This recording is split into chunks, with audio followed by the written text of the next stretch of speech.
Hermano, vamos a leer un pasaje ahora de la primera carta a Timoteo. Primera epístola a Timoteo, capítulo 2. Primera carta a Timoteo, capítulo 2. Y vamos a leer los primeros 7 versículos de ese capítulo 2. Primera a Timoteo, capítulo 2, de versículo 1 hasta versículo 7. Y antes de leer, vamos a orar. Padre, gracias Señor una vez más por esta oportunidad que nos das de abrir tu palabra y de estudiarla. Te pedimos, Señor, sabiduría, iluminación del Espíritu Santo para que podamos entender tu palabra y también tengamos el deseo y la intención de obedecer. De nada nos sirve, Señor, saber mucha Biblia si no estamos dispuestos a implementarla en nuestras vidas. Ayúdanos, Señor, nuestra iglesia, a que seamos una iglesia no solamente conocedora de la Biblia, sino también hacedora de la misma. Que podamos ser una iglesia obediente a tu palabra. Ayúdanos, Señor mío, con este mensaje y que podamos ser bendecidos, Señor, con instrucciones de tu palabra. Ayúdanos, Padre, a aplicar lo que tú tienes para nosotros esta mañana. Sé con aquellos, Señor, que no están aquí, como los hermanos de retiro, para que tú lo traigas con bien, Señor, en este día. Sé con nosotros ahora, en el nombre de Jesús. Amén. Dice así la palabra de Dios. Exhorto ante todo a que se hagan rogativas, oraciones, peticiones y acciones de gracias por todos los hombres, por los reyes y por todos los que están en eminencia, para que vivamos quieta y reposadamente en toda piedad y honestidad. Porque esto es bueno y agradable delante de Dios nuestro Salvador, el cual quiere que todos los hombres sean salvos y vean a conocimiento de la verdad. Porque hay un solo Dios y un solo mediador entre Dios y los hombres, Jesucristo, hombre, el cual se dio a sí mismo en rescate por todos, de lo cual se dio testimonio a su debido tiempo. Para esto yo fui constituido predicador y apóstol. Digo verdad en Cristo, no miento. Y maestro de los gentiles en fe y en verdad. Amén. Cuando Pablo escribió esta epístola a Timoteo, Timoteo estaba dirigiendo una iglesia en la ciudad de Éfeso. El apóstol Pablo ya había empezado muchas iglesias y había una situación. Los apóstoles no iban a vivir para siempre. Se estaban muriendo los apóstoles. Esta epístola entendemos, yo entiendo, y muchos eruditos de estudiantes de la Biblia entienden que las epístolas a Timoteo y a Tito fueron escritas en un tiempo después de lo que registra el libro de Hechos. Los que han leído el libro de Hechos al final recuerdan que Hechos termina con Pablo encarcelado, pero con muchos favores. Él puede predicar libremente, puede recibir personas en la cárcel domiciliaria, era en su casa, era una casa realmente que tenía rentada, pero él podía tener la libertad de predicar. Sin embargo, en 2 Timoteo vemos algo diferente. Ya él está, dice la Biblia, que está a punto de partir ya. Está listo para morir. No es una situación para nada a la que vemos en el libro de Hechos al final.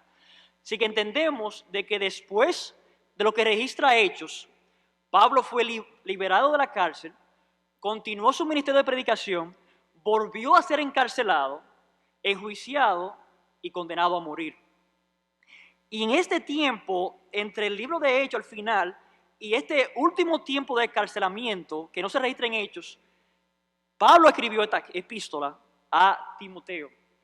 Y es importante que yo diga eso, hermano, porque ya este tiempo está concluyendo ya la vida del apóstol Pablo y se están muriendo todos los apóstoles ya. O sea que es importante, hermanos, que los predicadores, los pastores, los obreros cristianos tengan en su mano un libro, un manual que ellos puedan utilizar para dirigir iglesias. No había seminarios bíblicos donde las personas podían ir y prepararse para pastorear, sino que ahora Pablo ve una necesidad y escribe a Timoteo esta epístola que le va a servir a él como un manual de referencia para él pastorear y dirigir esta iglesia en Éfeso. No solamente como un manual, sino, hermanos, como una carta que puedes leer, Timoteo, para alentarse también. Porque lo que iba a pasar después de la muerte de los apóstoles no iba a ser fácil. Iba a haber mucha persecución. Iba a haber mucha muerte de los cristianos. Y había mucha tentación para abandonarlo todo e irse al mundo. Y esta epístola iba a servir a Timoteo como una carta para volver a leer y volver a leer y recordarse de Pablo, recordarse la palabra de Pablo y otra vez animarse a predicar la palabra de Dios. Miren conmigo, hermanos, un pasaje de 1 Timoteo capítulo 1. Miren el versículo 3 al 4. Capítulo 1, versículo 3 al 4. Miren qué dice Pablo a Timoteo aquí. Dice, ¿cómo te rogué que te quedase en Éfeso cuando fui a Macedonia para que mandases a algunos que no enseñasen diferente doctrina, ni presten atención a fábulas y genealogías interminables, que acarrean disputas más bien que edificación de Dios, que es por la fe? Así te encargo ahora. Miren también el versículo 18 del capítulo 1, versículo 18. Este mandamiento, yo, Timoteo, te encargo para que conforme a las profecías que se hicieron antes en cuanto a ti, milites por ella la buena milicia, manteniendo la fe y buena conciencia, desechando la cual naufragaron en cuanto a la fe algunos, de los cuales son Himeneo y Alejandro, a quienes entregué a Satanás para que no aprendan a blasfemar. Hay una frase que se repite 2 veces en esos versículos que leímos. Es la frase, te encargo, te encargo. Esta epístola, hermano, fue un encargo a Timoteo a predicar fielmente lo que Pablo había predicado ya. O sea, era continuar el ministerio del apóstol Pablo, especialmente aquí en la ciudad de Éfeso. Bueno, la ciudad de Éfeso no era un trabajo fácil. Recuerden que en Éfeso había un templo dedicado a Artemis o a Diana, también le llaman, Diana de los Efesios, donde la fornicación y la prostitución era algo común, era algo normal en la ciudad de Éfeso. Y el pecado agobiaba la iglesia de Jesucristo. Y era necesario que Timoteo tenga una carta que él pueda leer para volverse a alentar a ser fiel a la palabra de Dios. A veces pensamos que la tenemos difícil nosotros, pero también la tenían difícil en el tiempo de los apóstoles. Así que, hermanos, esta es una epístola escrita a Timoteo para que le va a servir de ánimo, le va a servir de manual, de exhortación para él dirigir la iglesia en Éfeso. Finalmente, otro versículo, hermanos, antes de estudiar otro pasaje, miren también 1 Timoteo capítulo 3, versículos 14 y 15.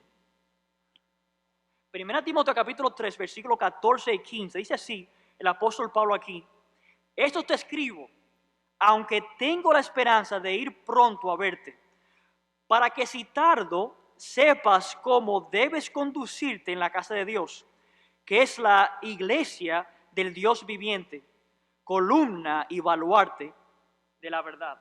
Así que reitero, hermanos, que esto iba a servir como un manual, porque aunque Pablo tenía el deseo de volver a visitar a Timoteo en Éfeso, tenía el presentimiento que no iba a ser muy pronto.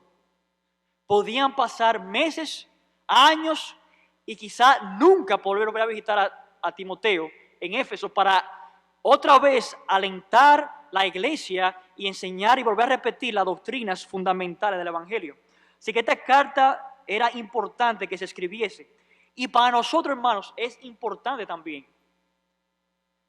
Esta carta, hermanos, nos puede ayudar a todos nosotros a conocer cómo la iglesia de Cristo se debe gobernar. cómo los pastores, cómo los diáconos, cómo los miembros de la iglesia se deben comportar en la iglesia del Señor Jesucristo. Y nosotros deberíamos estar leyendo continuamente esta epístola para que podamos ser miembros que aporten a la iglesia del Señor. Y en esta exhortación, hermano, que le da Pablo a Timoteo, que lo queremos estudiar, lo que queremos estudiar esta mañana, hermano, es la primera parte de esa exhortación. El capítulo 1 fue introducción a la carta. Simplemente Pablo está diciendo por qué yo escribí esta epístola. Pero el capítulo 2, hermano, vamos a introducir la exhortación. Y el título, hermano, de esta mañana es una exhortación a la iglesia a orar. Una exhortación a la iglesia a orar. Y en estos versículos que vamos a estudiar, el capítulo 2, hermano, nos vamos a preguntar la siguiente pregunta. ¿Qué aprendemos en estos versículos que nos pueden ayudar a nosotros para motivarnos unos a otros a la oración? ¿Qué enseñanza podemos encontrar en estos versículos que nos pueden ayudar, nos pueden ser de herramienta para motivar a otros a orar? La primera, hermanos, que vemos aquí es que necesitamos conocer los diferentes tipos de oración. Vamos a volver a leer, hermano, el versículo 1 de 1 Timoteo capítulo 2, perdón. 1 Timoteo capítulo 2, versículo 1. Dice el apóstol Pablo aquí: exhorto ante todo a que se hagan rogativas, oraciones, peticiones y acciones de gracias. Pablo dice aquí, hermanos, en el versículo 1, exhorto ante todo. Ante todo. Eso puede significar dos cosas, esa frase ante todo. Puede ser la primera exhortación ante muchas, o puede ser la más importante. Pero como sea lo que signifique eso, hermanos, que Él lo ponga en primer lugar, debe llamarnos la atención. Que Él aquí colocó lo primero que Él entiende que la iglesia debe escuchar, es que la iglesia debe dedicarse a la oración. Debe dedicarse y ver la importancia de orar. Y hay 4 palabras que utiliza el apóstol Pablo aquí en cuanto a la oración. Y estas palabras, hermano, no es para que las podamos distinguir de una manera estricta una de la otra, sino que entendamos, hermano, que estas cosas, estos elementos de la oración, normalmente se van a incluir en todas las oraciones que tengamos aquí en la iglesia. Ahora, hermano, antes de continuar, quiero decir que este capítulo, de capítulo 2, capítulo 3, está dirigido al orden en la iglesia, en los cultos públicos. Ahora, eso no significa que no se aplica a mi vida privada. Pero lo que está hablando aquí el apóstol Pablo, aquí, hermanos, es como, ¿qué es lo que debemos qué nos debe motivar, qué nos debe orientar a la oración como iglesia, como cuerpo, como asamblea? ¿Qué deben ser las cosas que nos deben regir en cuanto a la oración como asamblea? La primera palabra, hermanos, es la palabra rogativa. Dice aquí, versículo 1, a que se hagan rogativas. Eso significa, hermanos, necesitar. Eso implica, hermanos, que normalmente la oración estamos esperando algo de Dios, una bendición, una necesidad que tenemos de parte de Dios. Ustedes recuerdan, hermanos, que le enseñó Jesucristo a los discípulos en el Padre Nuestro. Le enseñó, por ejemplo, danos el pan de cada día, o perdona nuestras deudas como también nosotros perdonamos a nuestros deudores, o no nos metas en tentación, mas líbranos del mal. Esas son peticiones, esas son rogativas que necesitamos nosotros como iglesia. Y nosotros debemos estar orando juntos, hermanos, pidiéndole al Señor que nos dé a nosotros lo que necesitamos. Yo le pregunto, hermano, yo mismo me pregunto, hermanos, ¿cuánto nosotros nos motivamos como iglesia a orar? El pastor Pedro, el pastor Yadín aquí, cada vez que ellos oran aquí en público durante el culto, aunque obviamente es esperando algo de Dios que están orando, también es enseñándonos a nosotros a orar. Es siendo ejemplo a nosotros a orar. Cada vez que se ora por un enfermo, durante el culto, cada vez que se ora por las ofrendas, cada vez que se ora por los misioneros, cada vez que se ora por lo que sea, aquí en el culto es exhortando a la iglesia de alguna forma a que oremos también. Y yo pregunto, hermanos, ¿cuánto nosotros nos estamos exhortando unos a otros a pedir a Dios uno por el otro? Hablamos de muchas cosas, pero nos estamos exhortando a orar unos a otros. La segunda palabra, hermano, que vemos aquí es la palabra oraciones. Oraciones. Que esto sencillamente significa hablar con Dios. Pero al limitarse a Dios solamente, es una palabra sagrada, una palabra santa. Yo no converso con la gente como converso con Dios. Por lo tanto, yo no puedo orar a las personas. Podemos solamente orar a Dios, porque es una palabra dedicada solamente a conversar con Dios. Por lo tanto, implica adoración y reverencia. Y hermanos, tenemos que también exhortarnos a otros a orar a Dios. La tercera palabra, hermanos, es la palabra peticiones. Y esto implica más a lo que es orar a favor de otro. Orar a favor de otro. La intercesión aquí es pedir por otra persona.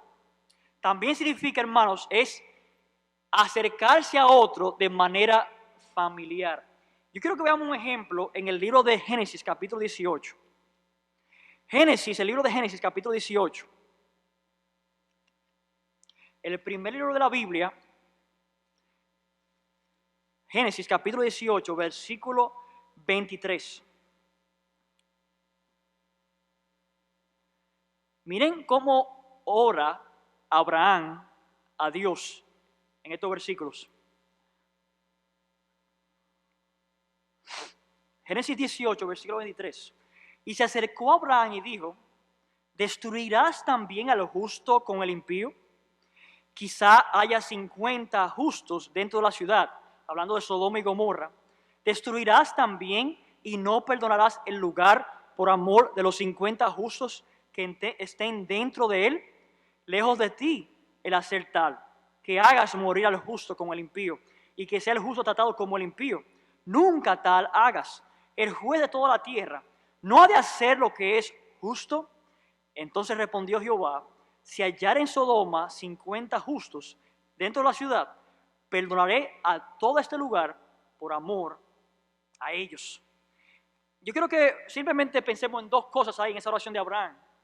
Miren la confianza que tenía Abraham con Dios para hablar de la manera que él habló. No fue una falta de respeto, fue que Abraham tenía una seguridad de que Dios era justo y podía hablar y conversar con Dios de esa manera.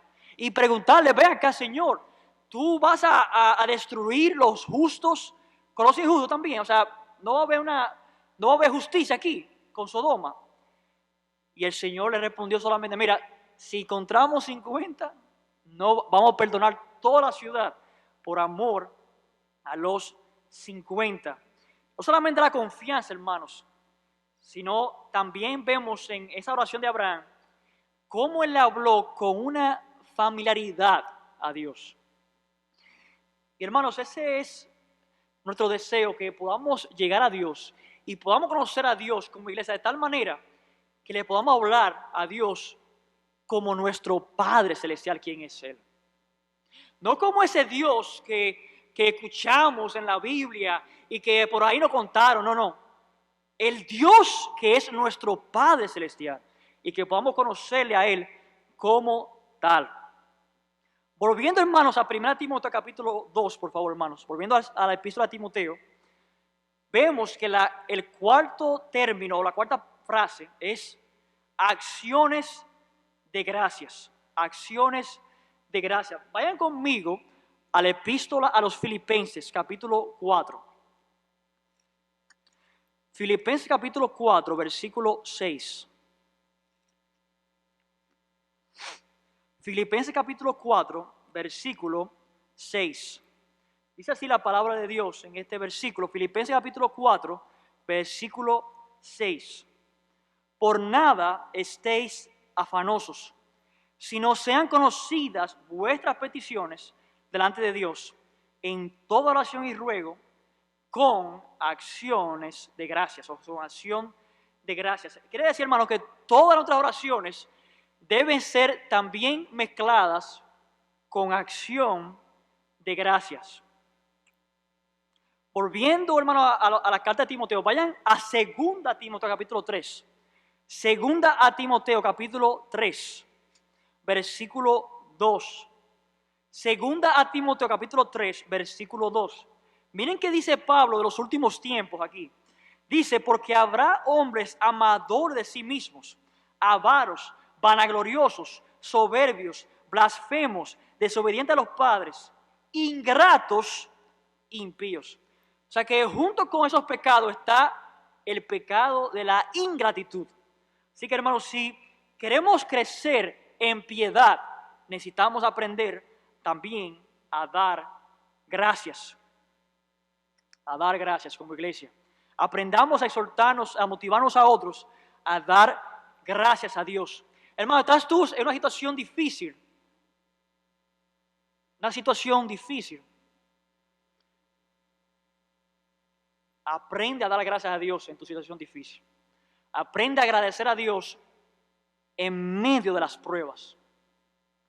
Y tenemos que soltarnos a otros, motivarnos a otros a estar orando, a estar dando gracias, a estar intercediendo uno por el otro. Hermanos, no podemos dejar toda la oración a los pastores.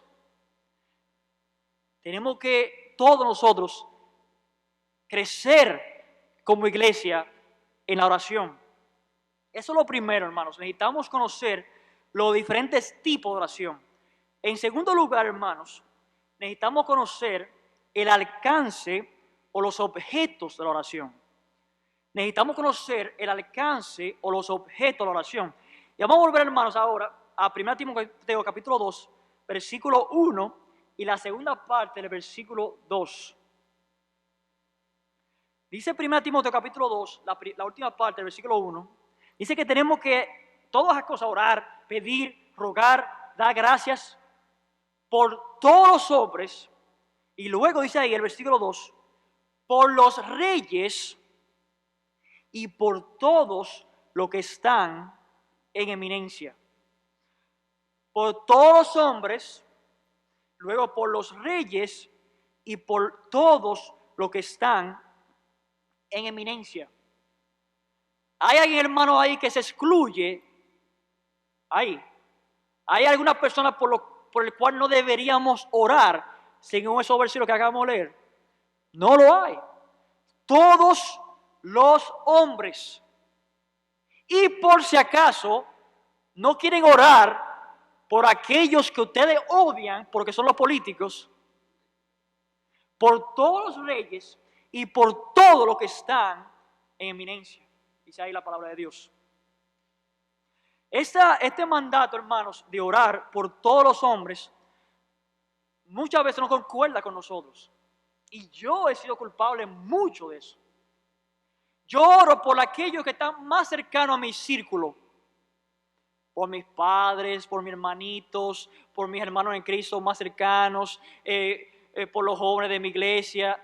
Y ahí se queda a veces mis oraciones. Pero dice aquí, hermano, el apóstol Pablo a Timoteo, dice que nuestras oraciones deben ser por todos los hombres, y él entonces abarca un grupo por los reyes y por todos los que están en eminencia.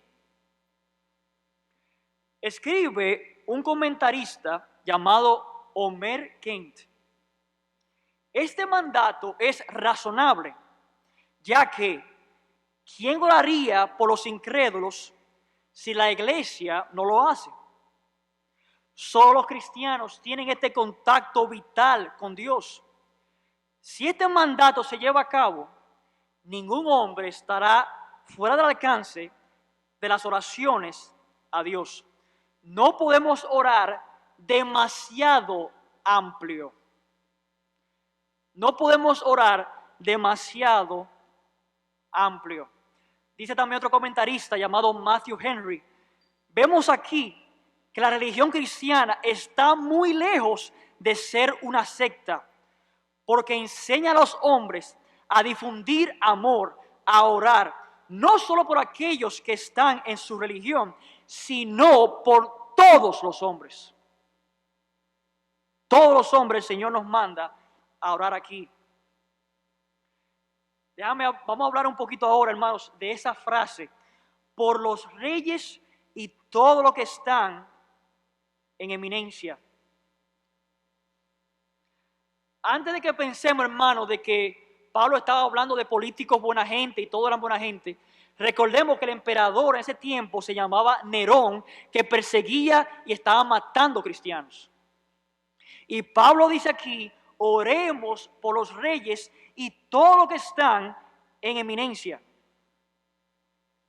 Y esta palabra reyes abarca los emperadores también y todos aquellos que tenían un tipo de gobierno. Por ejemplo, Pilato era una persona que había sido asignada por los romanos para gobernar en Palestina. Y todas esas personas gobernantes, dice Pablo, que oremos por ellos. Todo lo que está en eminencia, tenemos que estar orando por ellos. Y hermanos, había mucha persecución en ese tiempo. Y Pablo aquí nos pide que oremos por todos los hombres, por todos los reyes y por todo lo que están en eminencia.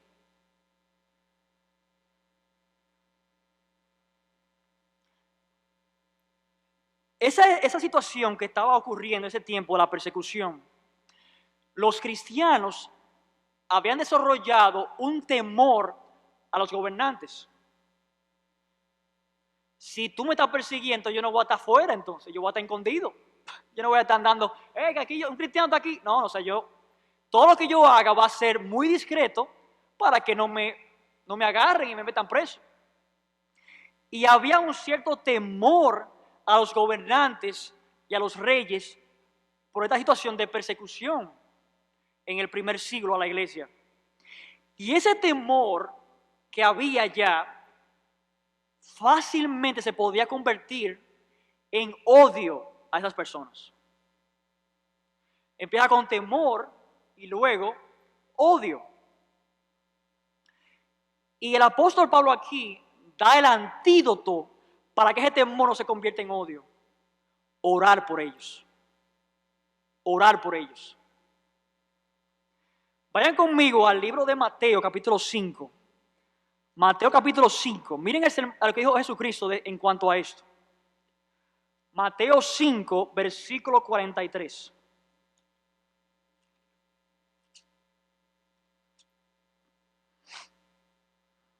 Mateo 5, 43. Ese es el Señor Jesucristo hablando aquí, en el Sermón del Monte. Mateo 5, versículo 43. Oísteis que fue dicho, amarás a tu prójimo y aborrecerás a tu enemigo. Pero yo os digo, amad a vuestros enemigos, bendecid a los que os maldicen, haced bien a los que os aborrecen y orad por los que os ultrajan y os persiguen, para que seáis hijos de vuestro Padre que está en los cielos, que hace salir su sol sobre malos y buenos y que hace llover sobre justos e injustos. Ustedes recuerdan que oró Jesucristo en la cruz. Padre, perdónalos porque no saben lo que hacen. No le hace recordar, hermano, lo que está diciendo el apóstol Pablo a Timoteo, de orar por estas personas. Pero ahora se pone fuerte, porque no solamente orar por ellos, también dar gracias a Dios por ellos también. Dar gracias a Dios por ellos. Hermano, nuestros gobernantes, nuestros políticos, tienen un encargo muy difícil. Tienen que administrar una nación completa. Yo he sido culpable, hermanos. Imagino que aquí todos nosotros hemos, en pensamiento o en palabra, hemos criticado a nuestros pastores de alguna forma. El pastor no debió decir eso, o el pastor debería pastorear así, o el pastor debería predicar así. Y hemos criticado a nuestros pastores de alguna forma u otra, porque que somos dados a veces a hablar demasiado. Y nosotros estamos criticando a líderes que están gobernando una asamblea de quizás 150 a 200 personas. Los políticos de otro país están gobernando millares y millares de personas.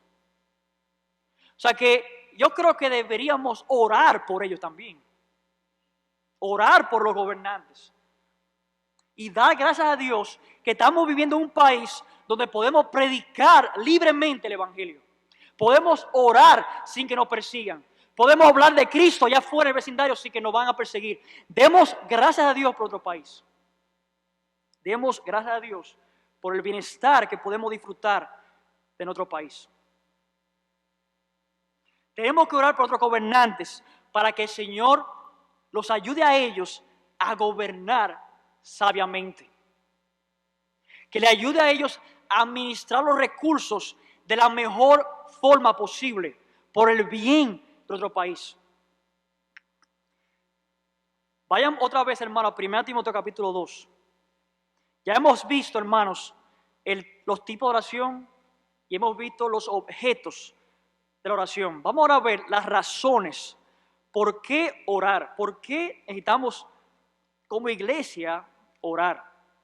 1 Timoteo capítulo 2 y miren el versículo 2, hermanos. Del versículo 2 hasta el versículo 4. La segunda parte del versículo 2 dice, para que vivamos quieta y reposadamente en toda piedad y honestidad, porque esto es bueno y agradable ante de Dios nuestro Salvador, el cual quiere que todos los hombres sean salvos y vengan al conocimiento de la verdad.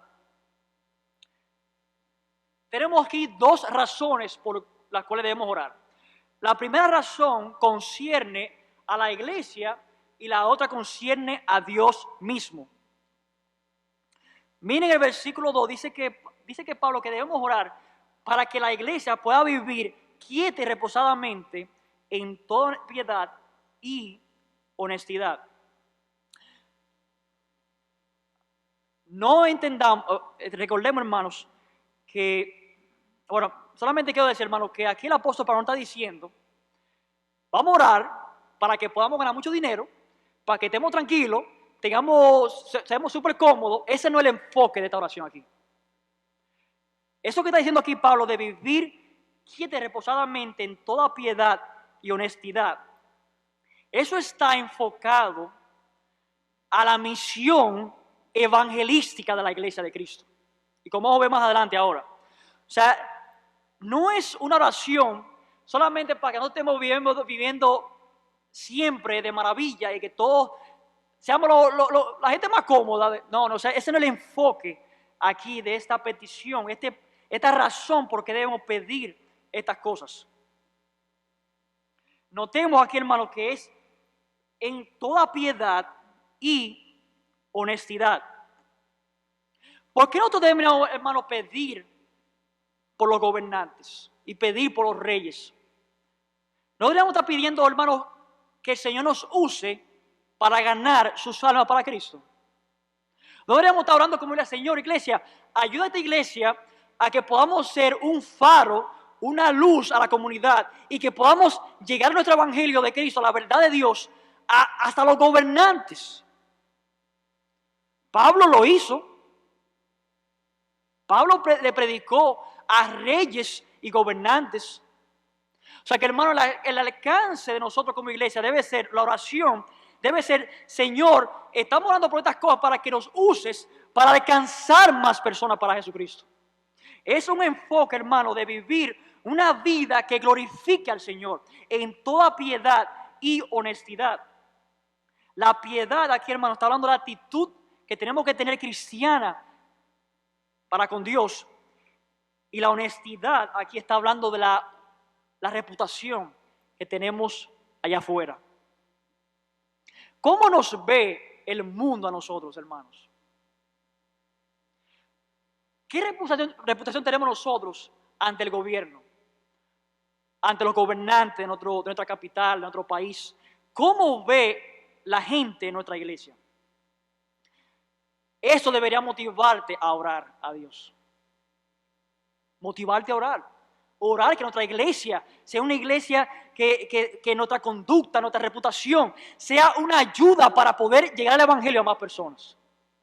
Eso es el propósito, hermano, número uno, el motivo para orar, para que el Señor nos dé tranquilidad, nos dé reposo para que el evangelio pueda continuar más.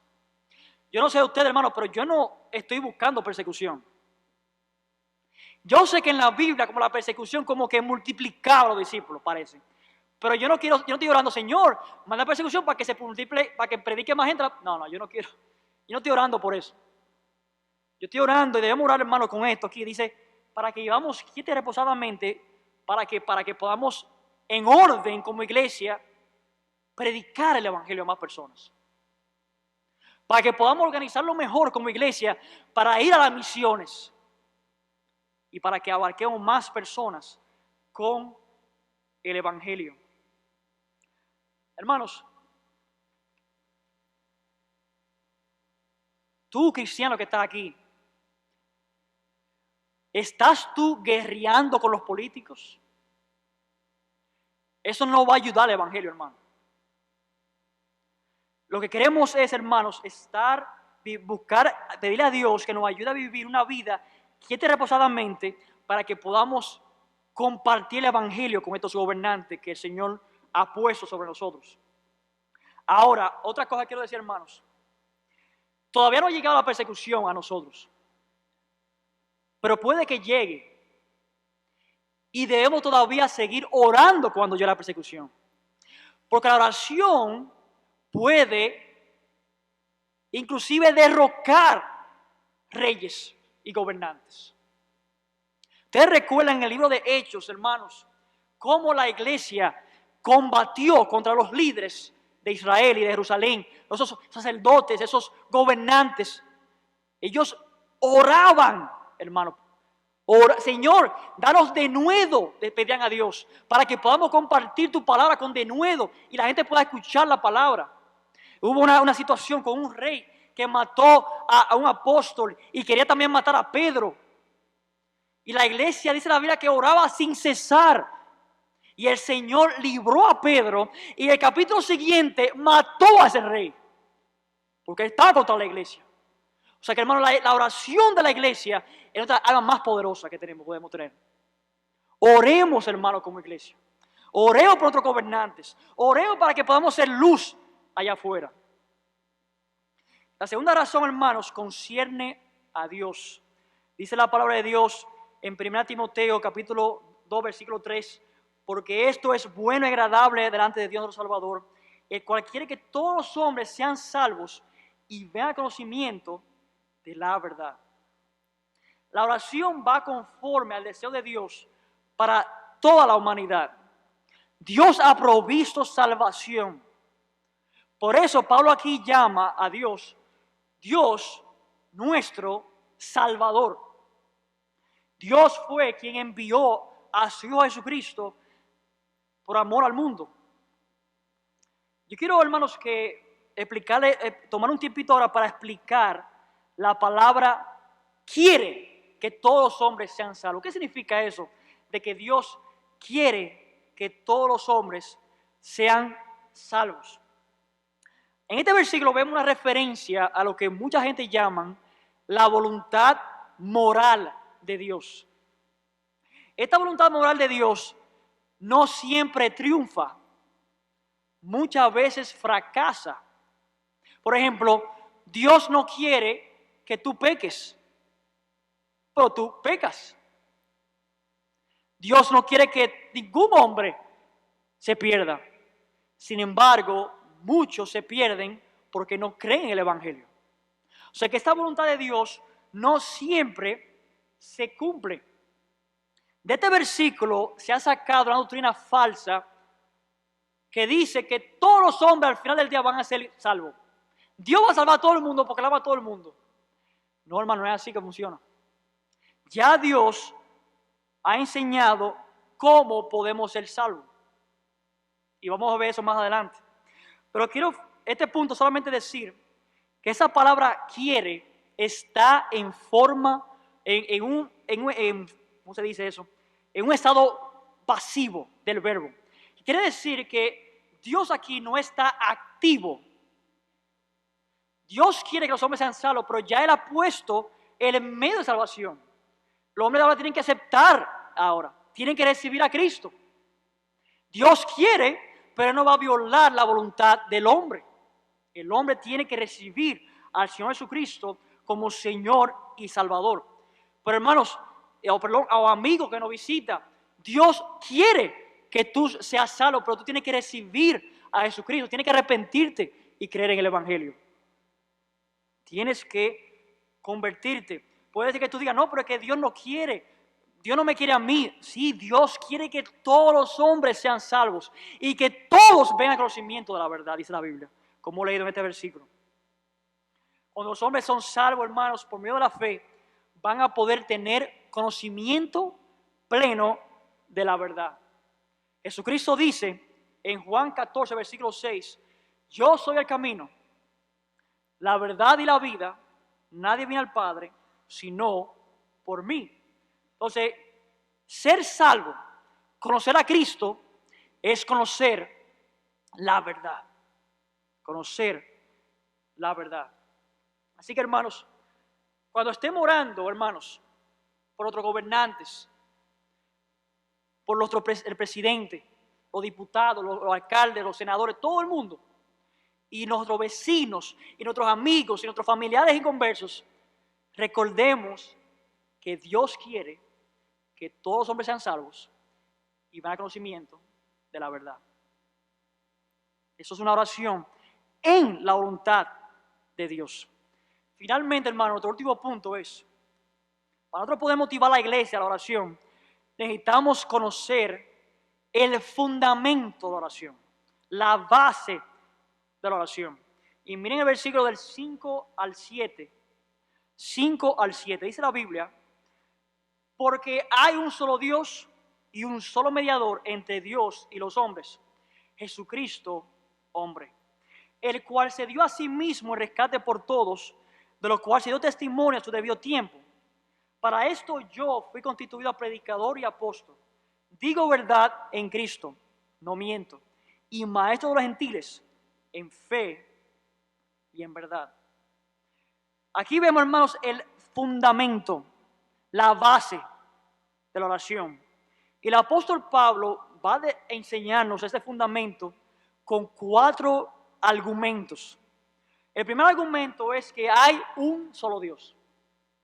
Hay un solo Dios. Hay un solo Dios. La unidad de Dios es una verdad central del Antiguo Testamento. Si hay muchos dioses, no le tenemos que dar importancia a predicar el Evangelio, porque todo es relativo al final. O sea, el Dios que yo creo, pues yo me crié con ese Dios. Y ese Dios puede ser verdad para él y puede ser mentira para él. Pero si hay un solo Dios nada más, todo cambia. Todo cambia. Si hay un solo Dios, entonces tenemos que investigar quién es ese Dios, qué quiere ese Dios de nosotros, cómo podemos llegar a ese Dios y cómo podemos ser salvos por ese Dios. Todos son responsables a ese único Dios. Y esto, hermanos, nos debe alentarnos también a orar. O sea que, hermanos, la oración se limita solamente a ese único verdadero Dios. Miren el segundo argumento. Un solo mediador entre Dios y los hombres, Jesucristo, hombre. El segundo argumento, hermano, es que hay un solo mediador. Solamente hay una persona designada por Dios para llegar a Dios. Lamentablemente, hay una religión que ha incluido muchos otros mediadores. Le llaman comediadores. Como que, bueno, no están reemplazando a Jesucristo, pero están ayudando. Están ahí para, por si acaso Jesucristo no puede, ahí puedan ayudar a Jesucristo con la mediación entre Dios y los hombres, pero la Biblia dice un solo mediador. Y esta religión a veces dice, no, lo que pasa es que Él es un mediador entre muchos. O sea, el mejor de los mediadores. Uno entre muchos, está diciendo Pablo. Pero si eso fuera cierto, entonces también Dios fuera el Dios entre muchos. O sea que el texto no permite más de un solo Dios y tampoco permite más de un solo mediador. O sea que la única forma de llegar a Dios es a través de Jesucristo, hombre. Y eso, hermanos, es también la base de la oración, porque así aprendemos cómo llegar a Dios en oración. Es a través de Jesucristo. A través de Jesucristo. Yo quiero que leamos un versículo, un pasaje breve del libro de Job, por favor. El libro antes de Salmos. Job capítulo 9. Un pasaje interesante que se fue escrito hace miles de años, quizás 3000 y pico de años atrás. Job capítulo 9, versículo 32. Job capítulo 9, versículo 32. Dice Job aquí, hablando de Dios, porque no es hombre como yo para que yo le responda y vengamos juntamente a juicio. No hay entre nosotros árbitro que ponga su mano entre nosotros dos. Esa palabra árbitro ahí es lo mismo que una persona que es una mediadora. Una persona que está tratando de pacificar las dos partes. Hay una guerra. Hermano, la necesidad de un mediador es porque el hombre está en enemistad con Dios por su pecado. Y Jesucristo como mediador, Él quiere reconciliar a Dios con los hombres. Ese es el trabajo de Jesucristo. Volvamos a 1 Timoteo, hermanos. 1 Timoteo capítulo 2. Veamos ahora el tercer argumento de Pablo aquí. Tercer argumento. El tercer argumento, hermano, aquí está en el versículo 6. Dice aquí que, hablando de Jesucristo, el cual se dio a sí mismo el rescate por todos, de lo cual se dio testimonio a su debido tiempo. Jesucristo se entregó, dio su vida en rescate por todos. La palabra rescate ahí significa en lugar de. Fue una muerte sustitutoria. O sea, Él murió para que yo no tenga que morir y ir al infierno. Yo cuando, mi vida cristiana, hermanos, ahora, y ustedes, hermanos, recordemos que no es que estamos pagándole a Cristo ahora, como cristianos. No es tratando de pagar la deuda que le debemos a Cristo. No. Ya fue pago por completo. Nuestra vida cristiana debe ser una respuesta de amor a Cristo. No para pagar una deuda, sino por amor a Jesucristo. Cristo me amó y ahora yo le quiero amar a Él. Cristo murió por mí, ahora mi vida le pertenece a Él. Yo quiero vivir para Cristo. Cristo se entregó en lugar para que yo no tenga que morir. Él murió en mi lugar. Y esa muerte, hermanos, se puede aplicar a ustedes, amigos y amigas que nos visitan, por medio de la fe en Cristo, en el Evangelio. Y finalmente, hermanos, el último argumento del versículo 7. Versículo 7 dice aquí: para eso yo fui constituido predicador y apóstol. Digo verdad en Cristo, no miento, y maestro de los gentiles en fe y en verdad. Dios ordenó a Pablo a predicar el Evangelio a los gentiles. A los gentiles. Ustedes recuerdan los judíos cómo eran de celosos con su religión. Eran muy exclusivos. Nadie excepto ellos podían ser salvos. Pero ahora Cristo enseña a través del ministerio de Pablo que todo el mundo está invitado a recibir a Jesucristo como Señor Salvador. Todo el mundo está invitado a tomar parte en esta salvación que Dios ha provisto por medio de su Hijo Jesucristo. Hay disponibilidad de salvación para todos, por medio de la fe en el Evangelio. Hemos visto, hermano, en este pasaje, la exhortación del apóstol Pablo a orar a la iglesia. ¿Cómo está nuestra vida de oración como iglesia? ¿Estamos dependiendo solamente de nuestros pastores a orar? ¿Estamos dependiendo de los cultos de oración? Debemos ser una iglesia que ora, pero enfocado, hermanos, en el Evangelio, enfocado en alcanzar más personas para Cristo. Nuestras oraciones deben ser por todos los hombres, por el alcance que tiene universal el Evangelio. Que el Señor nos ayude, hermanos, como iglesia, a ser una iglesia que ora. Oremos. Padre, gracias, Señor, por tu palabra y la exhortación de Pablo a orar. Oh, Señor, ayúdanos a ver este mensaje, este pasaje, con la relevancia que tiene para nuestros días. Que aunque fue escrito hace 2000 años este pasaje, todavía tiene verdades para nosotros aplicar. Oh, Señor, yo te pido por la IBC, por esta iglesia que está aquí, todos los hermanos que están aquí, Señor, que podamos tomar una decisión de que vamos a orar como iglesia, que vamos a interceder por nuestra nación, vamos a orar por nuestros gobernantes, vamos a orar por nuestros vecinos, vamos a orar por nuestros amigos y familiares, pensando y entendiendo que Dios quiere su salvación. Oh, Señor, ayúdanos a tener un enfoque evangelístico en nuestras oraciones. Sé con nosotros ahora, en el nombre de Jesús. Amén. Señor le bendiga, hermano.